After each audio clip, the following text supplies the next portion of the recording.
and welcome to Lake, a show about many of the great things that are happening right here in our beautiful city of Bellevue. I'm Michelle DeGrand, and I'll be your host today. On today's episode of Lake to Lake, we'll show you what the city is doing to keep its employees and you safe on our roadways. Plus, we've got important information we all should know about combating bias and hate crimes in Bellevue. And we'll bring you highlights from an event at City Hall on how artificial intelligence can improve transportation and public safety.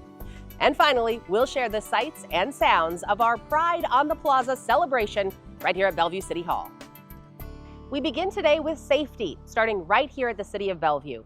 From public works to parks, many city employees spend a lot of time behind the wheel during their day-to-day work.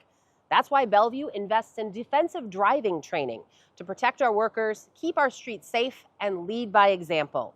Here's a look at how this hands-on training is making a difference.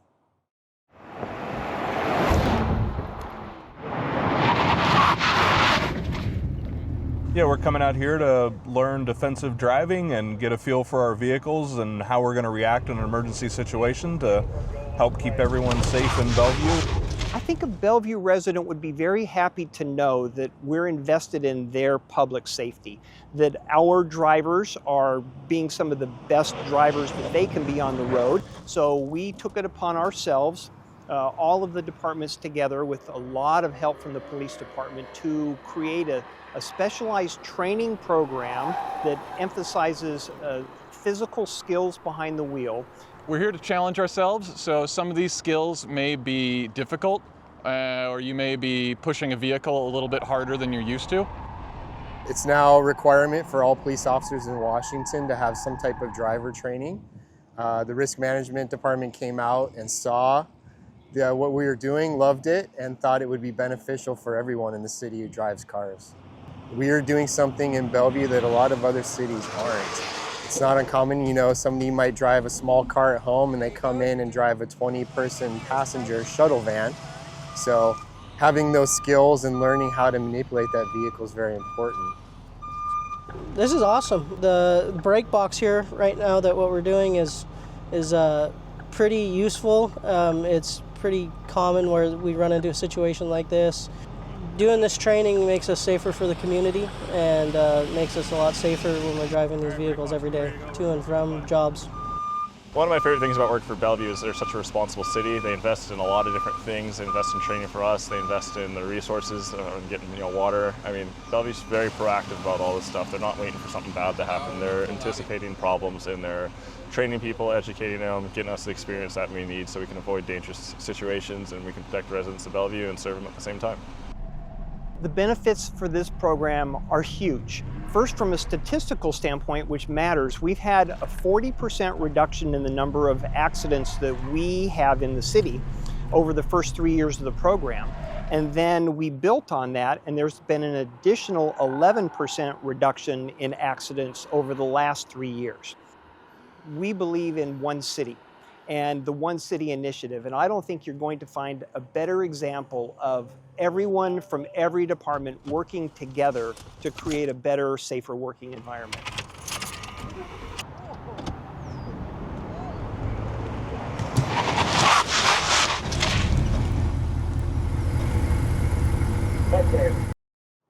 We want to give a big shout out to the staff and crews who facilitate that driver training for the benefit of us all on the roads. Bellevue is one of the most diverse cities in Washington, with nearly half of our community members identifying as people of color. As we've seen hate crimes and bias-related incidents happening both in our region and nationally, the city recently hosted a community forum to address how Bellevue is responding and how we can all play a role in standing up against hate. Here are some highlights from that important discussion. This is such an important topic, and it's not only a topic, is life right now. This whole hate and bias crime prevention is important for so many reasons. For me, it's personal because I could be a victim of that. And I have a voice that I am not afraid to use. But unfortunately, so many people in our community that are victims of hate and bias crimes, they don't feel that they have a voice. They are terrorized, and they go home and they're in isolation. If they're here with family, that fear then is brought home to all family members. So it is very important for people to know that they are not alone, that they have our officers, they have agencies out here to help and support them. But the difference between a hate crime and a bias incident in most cases, at least within King County and the way that our office can prosecute the crime, a bias incident is an attack on a person based off of the defendant or suspect's perception of that person along with a crime. So unfortunately, racism and expressing racist beliefs is not illegal. However, if an assault were to happen along with that bias incident, that is a crime that our office can prosecute. The next question is, what should a person do if they witnessed or been a victim of hate crimes? Absolutely contact your local law enforcement agency. There are many other community resources within even the Bellevue community in which you can reach out to that resource and they can help you in reporting to law enforcement. Unfortunately, the only way that our office, the King County Prosecuting Attorney's Office, can move forward with prosecution is if we receive a referral from our law enforcement agency partners. And then just, if you are a victim, please know that there are people out there who take these crimes seriously. We're willing to prosecute and we're willing to move forward with this process. So the first thing that happens when you dial 911 is you're put in contact with our NORCOM center. They're the ones that start gathering and collecting the information for us. What we've seen is sometimes the witness or victims will get frustrated and they don't want to provide more information. But the important thing here is, it may sound redundant, but the questions they're asking you is getting relayed to us. So whether you're not answering any questions or you are, we're still going to get to you. We're still responding to you.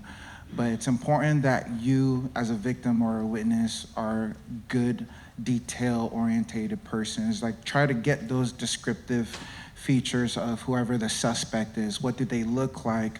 What are they wearing? What direction are they traveling? Are you in a safe place? Are you hurt? Given those information, help us.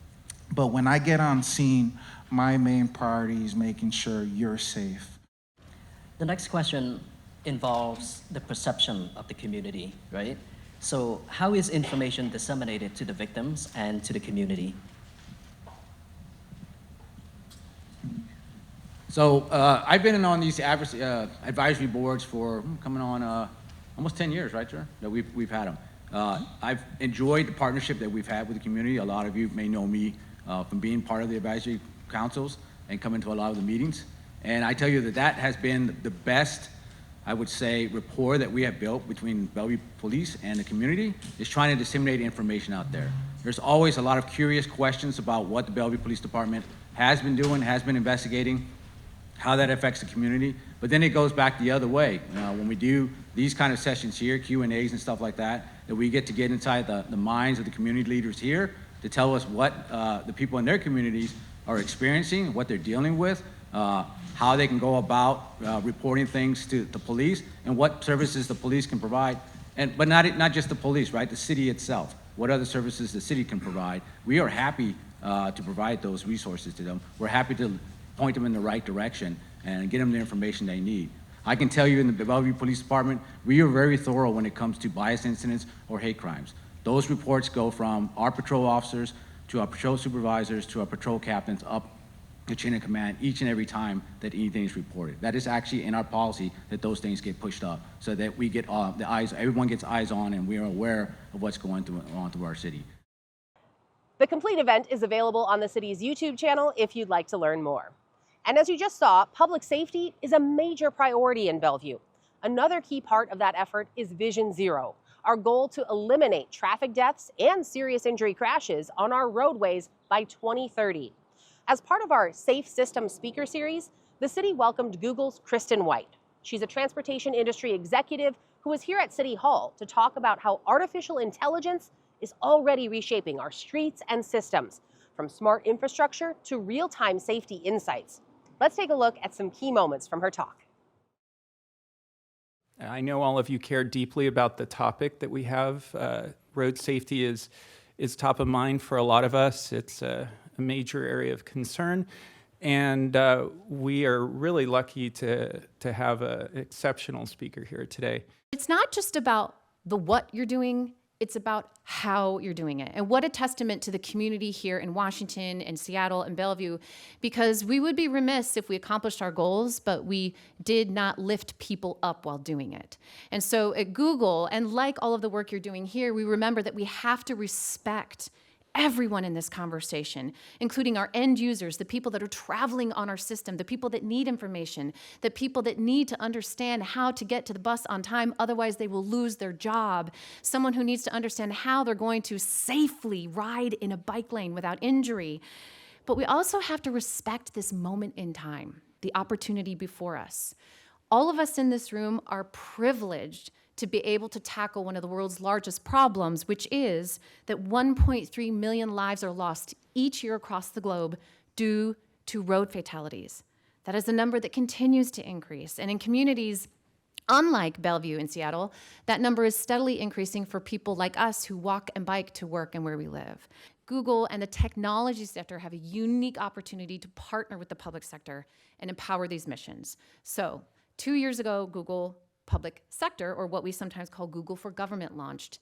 And this year we are launching Google for Transportation. So what we tried to do out of all these different areas that a public works or public safety agency or city transportation department is trying to understand, we tried to prioritize them.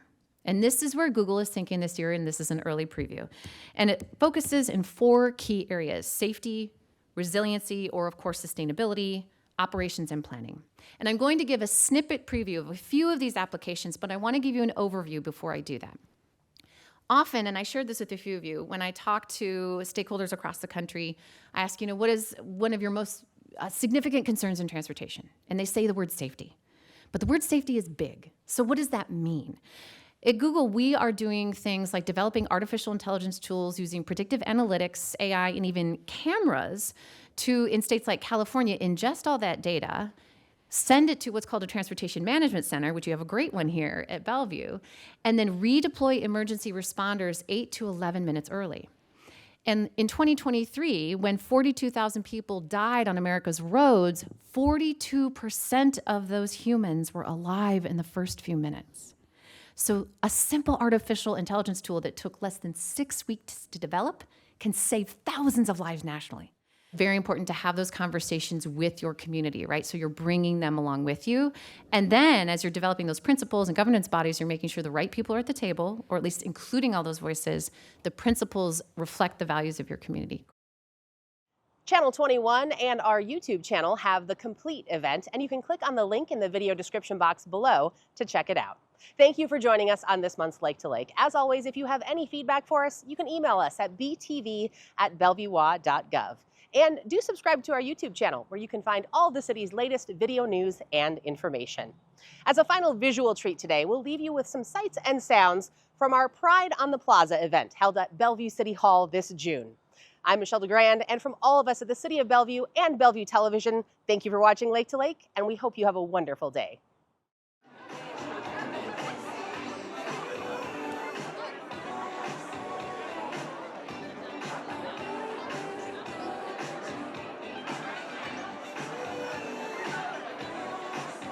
It is a great joy to celebrate Pride with you and raise this flag, a symbol of our visibility, resilience, and love, right here at Bellevue City Hall.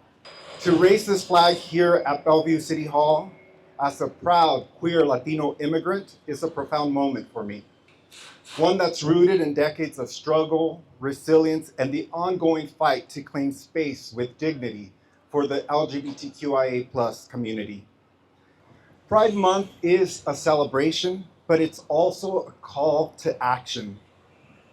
Pride Month is a time for joy, reflection, resilience, and most importantly, unity. Unity and togetherness is not about solidarity within the LGBTQ community. It's about reaching out and bridging across all communities. Happy Pride!